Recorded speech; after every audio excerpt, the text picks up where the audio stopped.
the elder. We've been making fun of this arena the entire time, and to me it looks like a gladiator arena, so I couldn't resist the temptation to say, Spartans, prepare to restore whitebark pine.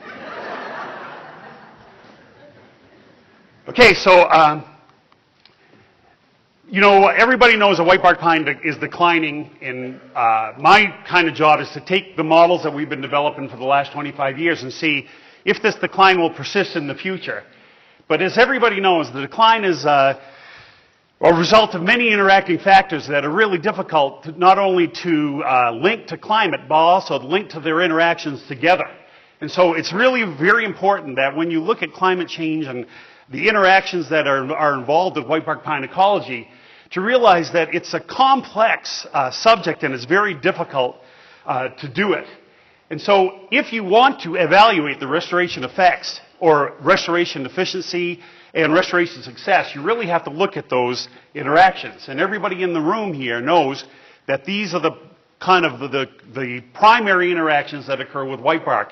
In the center, we have the infamous whitebark pine triangle, where we have whitebark pine, wildland fire, and clutch nutcracker. The bird disperses the seed. Fire creates the areas where if the bird caches the seed there, the tree can actually grow into maturity. And then, of course, we have the confounding factors of mountain pine beetle, which is, of course, as Diana said, native. And we have blister rust, which is exotic. And then we have that little blue box, climate. And where we are, of course, is land management, or if we can actually change somewhere in that restoration triangle, if we can make sure that we can restore whitebark pine, and with special reference to that climate, that blue box. Well, in 2012, the restoration strategy came out, and there's a bunch of copies out there on the resource table if you want it. And it is mainly kind of outlines a general strategy for restoring whitebark pine. It doesn't get, of course, specific to a general area, but it gives you some general guidelines on what you can do at multiple scales. And the strategy in a nutshell is this figure that shows the 10 actions, well, the 4 guiding principles and the 10 actions that constitute a restoration effort. And so these 10 actions are what we recognize as what you could do in order to restore whitebark pine. But immediately after we wrote that, the most perceptive of you obviously said, geez, you know what? I read this thing and why am I going to restore whitebark pine if all the climate change people say it's going to go off the top of the mountain anyways? And or if I put $10,000 an acre in restoration, how do I know that it won't be effective in about 20 years when climate's going to change? And of course, what we didn't do, or I'll take the blame because it was my fault, but what we didn't do is we didn't address that climate change box, and we didn't address climate specifically. So we applied to the Great Northern Landscape Cooperative, and they gave us some money to go ahead and make a companion document to this, the range-wide strategy, which is now in print, should be coming out pretty soon. And there's also a journal article that is associated with that, which is already out. Some of you might have seen it, which takes this restoration strategy and then addresses the climate change stuff that you should know that would increase the chances that your restoration activity will be successful, will be efficient, and will be resilient, will create resilient whitebark pine landscapes in the future. So what I'd like to talk about today is how we did that, and how we created that particular publication. But before I do that, I just got to tell you, is that doing climate change research is like chewing flavorless gum. It's, the process is the same, but you just are never satisfied with the result. And the problem is, of course, is that you always have to deal with someone else's predictions of climate change. And there are probably, conservatively, 40 or 50 different climate change predictions in the future that not only differ by the GCM or global circulation models, but also by the scenarios in which they use to address how society reacts to climate change. So it's very difficult to go out and say, okay, this is going to be in the climate in the future, put it in the model and say, oh yeah, this is what's going to happen, because there's 20 other models that'll give you a different result. Anyways, this is the model that we used to create that document. We actually used this model to do some specific simulations for two landscapes, but we also did a comprehensive review of the literature. And before I go any further, I want to recognize my co-authors, Lisa Holsinger, which did the majority of the work in doing the simulation and so on, and then Diana Toneback and Mary Frances Mihalovich, who did a lot of the research in both genetics and the Nutcracker in addressing the climate change. So here's the climate change scenario that we used. It's a modified from Hadley. It's a synthesis of 7 models and so on. It's probably 5.5 degrees C warmer in the future with a little less precip. And it is displayed here. The Elkhorns are kind of like the southern end of I know they're not in the continent, but they're down there. And we happen to be simulating stuff on there. And so you see the seasons across the side. And at the top we get precip, and you see precip looks about the same across, and then for each of the seasons, and then you see max temp and minimum temp, and you should be amazed that, there are seasons where the increase is greater than 6 degrees C. From this is the CNRM GCM, which most people recognize as being the most accurate for the Northern Rocky Mountains, or it was accurate for the historical predictions that we don't know if it's accurate for the future, of course. And so here are the 2 landscapes we did. This is the East Fork of the Bitterroot down south of Missoula in the Bitterroot Valley, and then the St. Mary's and McDonald watershed we did in Glacier National Park.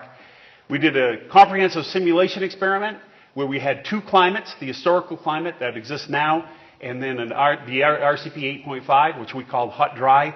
And a lot of you are familiar with the old IPCC A2 climate scenario, and this is very similar to the A2. So if you don't like the new RCP 8.5, which is very difficult to say, A2 is usually what we put in the publication because it's more similar.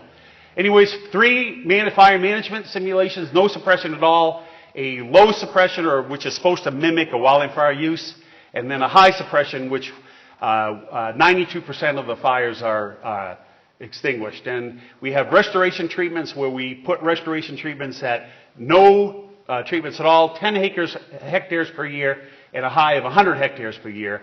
And then we also planted at low and high, and we only planted rust-resistant seedlings that were rust-resistant at 25%.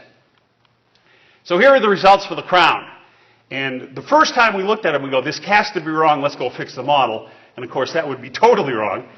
So we said, no, let's just look at this and let's use the model to understand what's going on. But basically what we have across on the x-axis is Rn is no restoration, Rl is low restoration, and Rh is high restoration. And then we have the historic in green bars, the box and whiskers, and the future is in blue. And you'll see that in the top is no suppression, which would be a natural fire regime. And then we have low suppression and high suppression. And it doesn't matter suppression, it doesn't matter restoration. It looks like whitebark pine is not going to be doing good in the McDonald and St. Mary's watersheds. By the way, the y-axis is the average basal area of all the stands on the upper elevation landscape. So we see the basal area goes down dramatically in the future. This complex graph, if you just look, it's telling you what the landscape is going to look like as far as species composition in the future. And I want you to just look at the first 2 species. Subalpine fir is the green one, which is hard to see on this. But the first two are Subalpine fir, Abla, and Piel is whitebark pine. And you can see from the very top where suppression is high, planting is high, and restoration is high, there's a landscape dominated by Subalpine fir. And then if you go all the way down here where the suppression is none and planting is low and all that stuff. And all the middle is the combinations of all that stuff. And you see everything is going to be dominated mostly by Subalpine fir and shrub and herb in the future.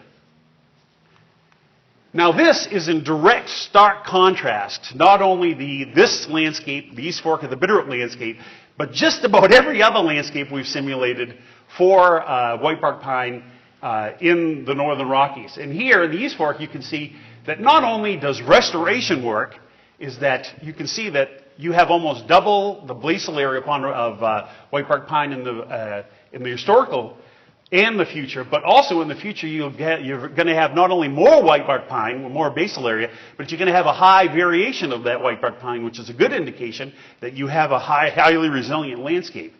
So this is totally in kind of conflict with the Crown of the Continent results.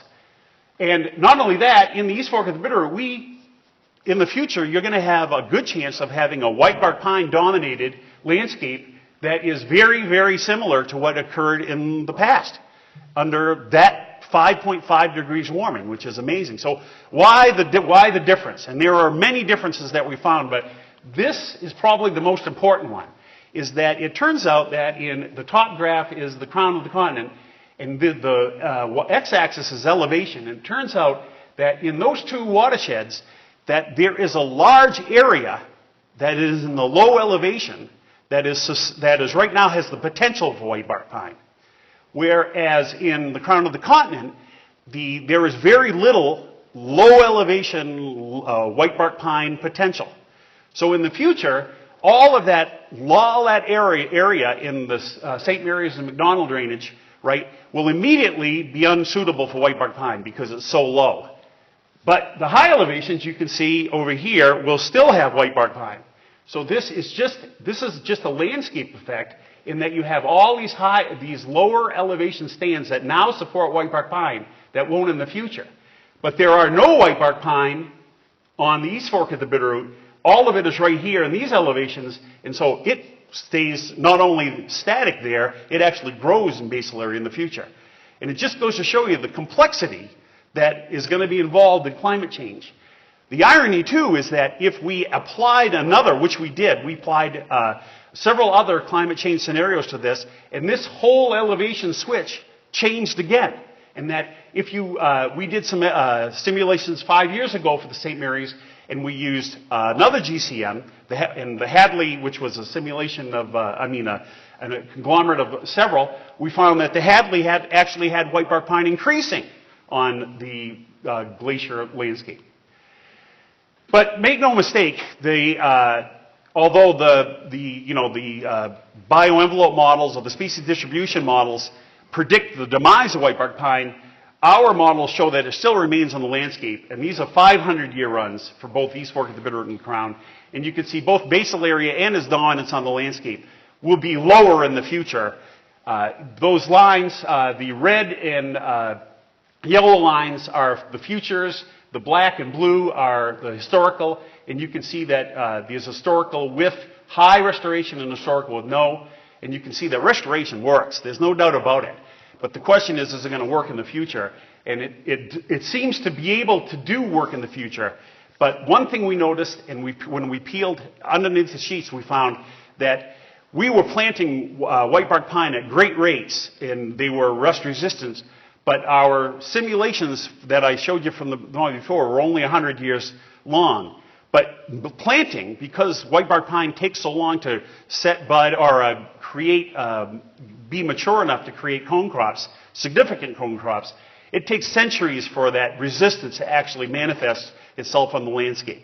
So our simulations didn't show the increase in resistance. These actually do.